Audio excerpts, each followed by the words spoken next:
Anxiety. What is it?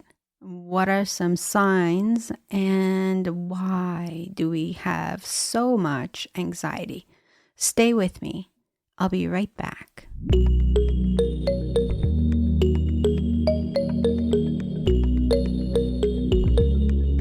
When it comes to making changes in your life, you're the expert.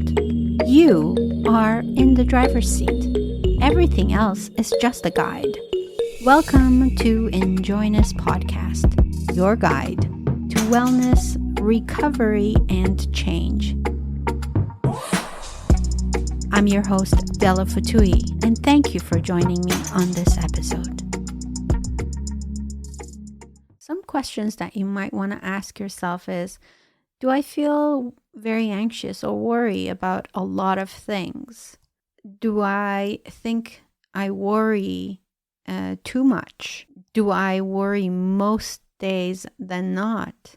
Have I ever been worrying like this for the past 6 months? Is it hard for me to control my worrying?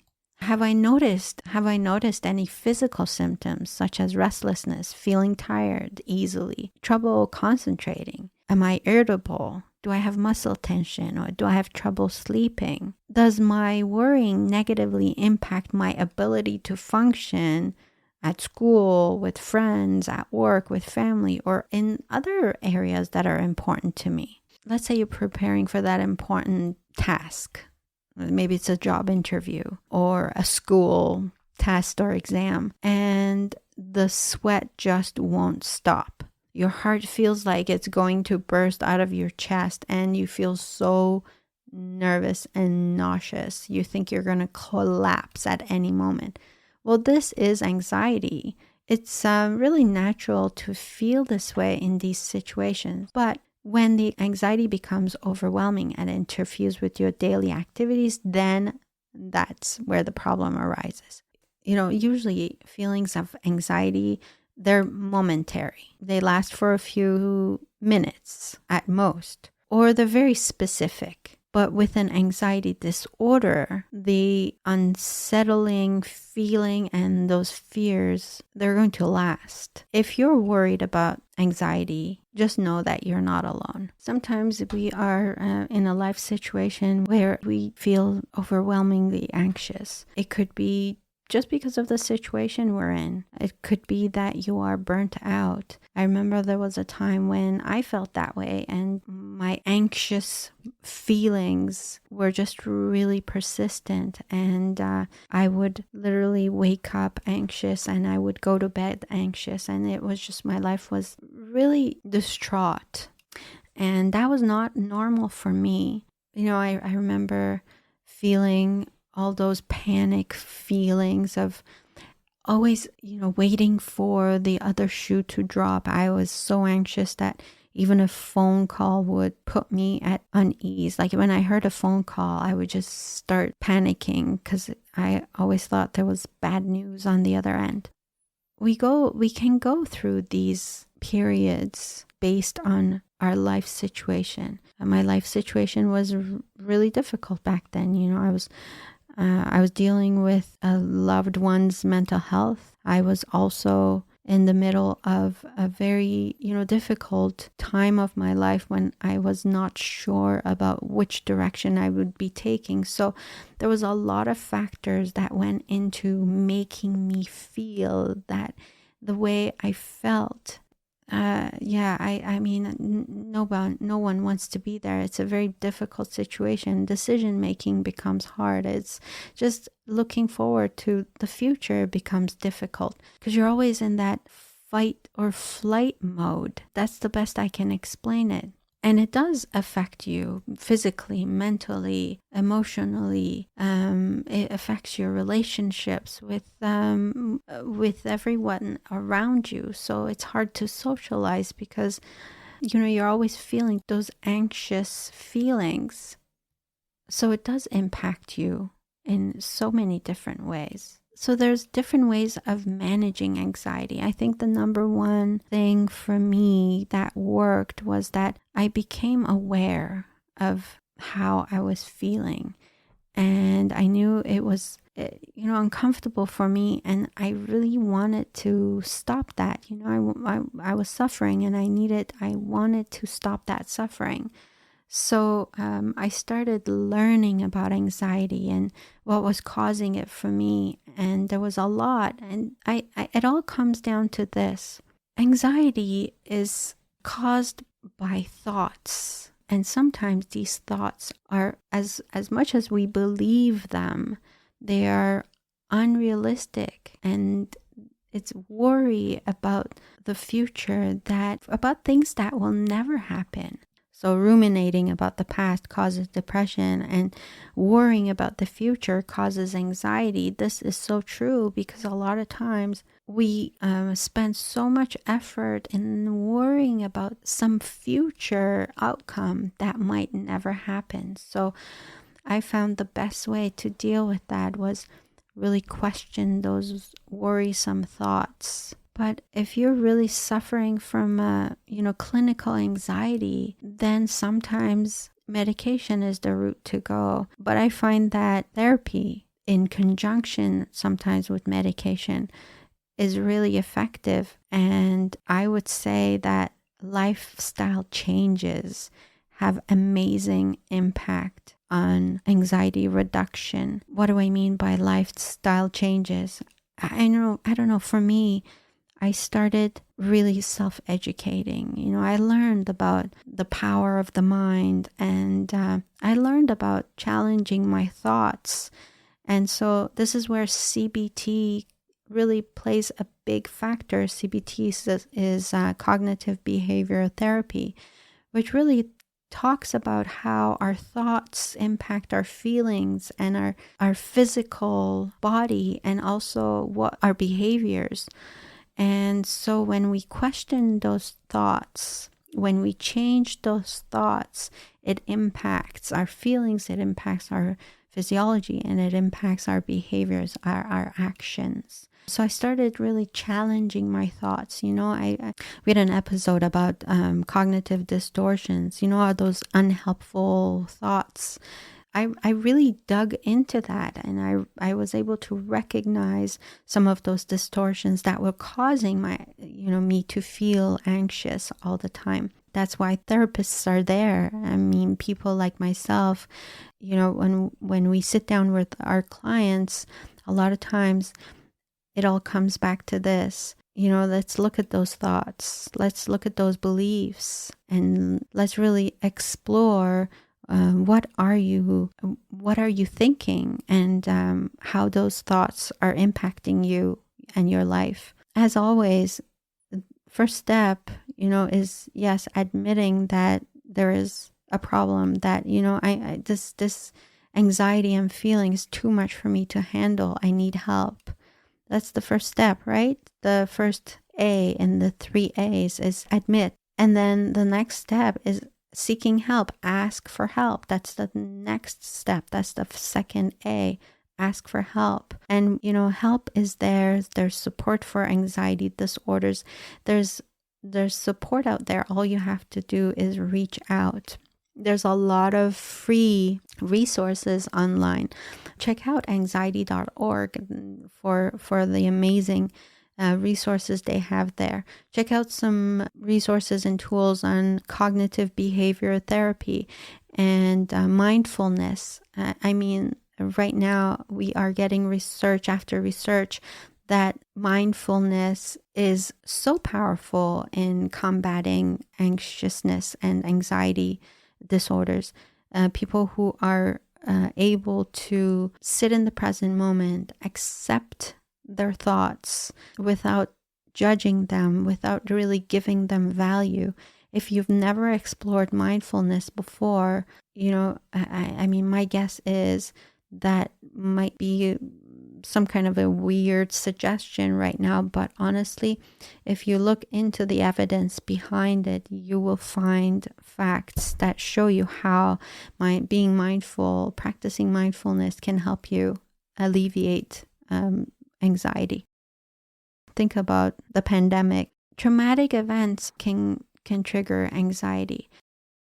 How many people do you know that were so anxious about getting contaminated, getting the virus, transmitting the virus.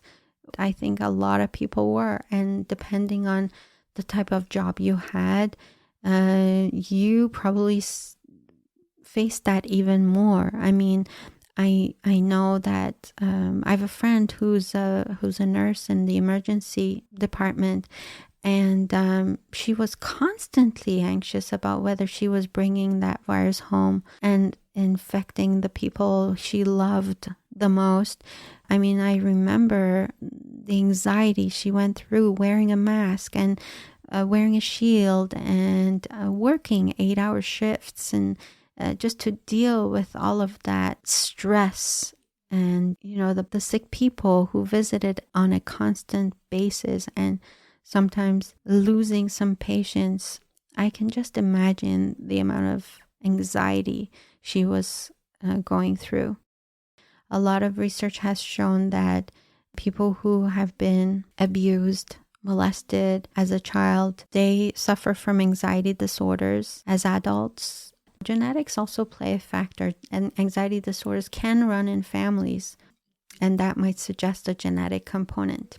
It's important to note that anxiety triggers can be different for each person, and many people find they have multiple triggers. I think an important step is identifying your triggers and being aware of them. Self-awareness is always such an important step. And then trying to find the right help to figure out really how to alleviate those symptoms. And being realistic, in your expectation that it's not going to go away overnight. That I think having an overall expectation of, okay, if I can just reduce the overall frequency and intensity and duration of the anxiety, that's a really good goal, so that my life is not impaired, my functioning has not stopped. And then resolving that core conflict that is the source of anxiety. Where is my anxiety coming from? Is it from my thoughts? Is it from the rumination of the past trauma? Is it because of a phobia that I need to face and I need to be exposed to so that I can overcome that? Sometimes you may hear of exposure therapy, which is really it's an evidence-based intervention for alleviating anxiety in some cases, especially phobias. Okay, so I'll just tell you, I was afraid of mice. So even the thought of a tiny little mouse impacted me so much that I could just feel that anxiety in my body. I tensed up and I started sweating, and sometimes I couldn't sleep because I thought, what if there's a it makes me laugh right now, but what if there's a little mouse under the bed, or what if the mouse comes on top of my bed and walks all over my body? So I had this anxiety that was just really incapacitating me, because I can't tell you the number of times when I thought I saw a mouse. Once I got home from work, this was really late at night. So I'm in my car, I drive into the garage, and I'm just sitting in my car staring at this wall in front of me. And I could swear to you that I saw a mouse just hanging right there from a shovel that was attached to a nail on the wall. And this mouse was hanging from the shovel handle, just almost looking at me. And I was frozen in my car. I can't tell you how long I sat there before I finally said to myself, Dela, you need to get out of this car and you need to get inside the house. I don't know how I managed to gather up all my courage to get out of that car and ran into the house. This is how bad my anxiety was, that in terms of my fear of this tiny little animal. Anyways, I kind of forced myself into exposure therapy. I wasn't seeing a therapist then, but I belonged to this group of people, and we were supposed to, as a challenge, to face our phobias. And I decided that I was going to face my phobia, and my long lifetime phobia. So one day I asked my son if he would go into a pet shop with me, and I asked the lady if she could grab one of the little mice from a cage, and if I could pet the mouse. Here she is, like reaching in this cage, like filled with mice, and she pulled one out, and I just like, I gonna touch the fur, and it was like, okay, this is not that bad.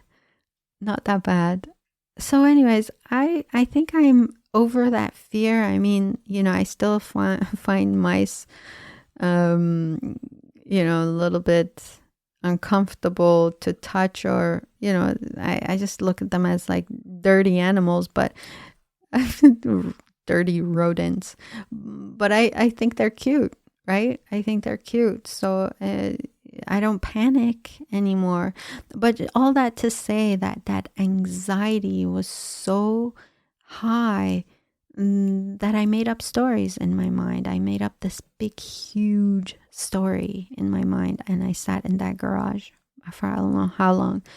I don't know if you have experiences like this, if you are afraid of something in particular, but if you look around you, you probably notice a lot of people with different anxieties. And so, to you, that might look like, oh, I don't understand this. This is not as big of a deal as they make it to be. But to them, it's huge. To them, it's debilitating, and it's very much real, because in our thoughts, we make it real. So I think that, if anything, I hope that you learned a few things from this podcast. My wish for you is to explore whatever motivated your curiosity. I hope that you were inspired to maybe dig a little bit deeper into whatever it is that's making you anxious. And sometimes it's not that big of a deal. It's not debilitating to your life, but sometimes it is. And so, as always, InJoyness Podcast is meant to be a guide to inspire you to wellness, recovery, and change. The rest is up to you. You know already. You have all the answers. You have all the solutions. All you have to do is take a moment, be present, and dig deeper. I hope to see you next time. Thank you for listening to this episode of InJoyness Podcast, a guide in your journey to wellness, recovery, and change. In gratitude and love, I'm your host, Dela.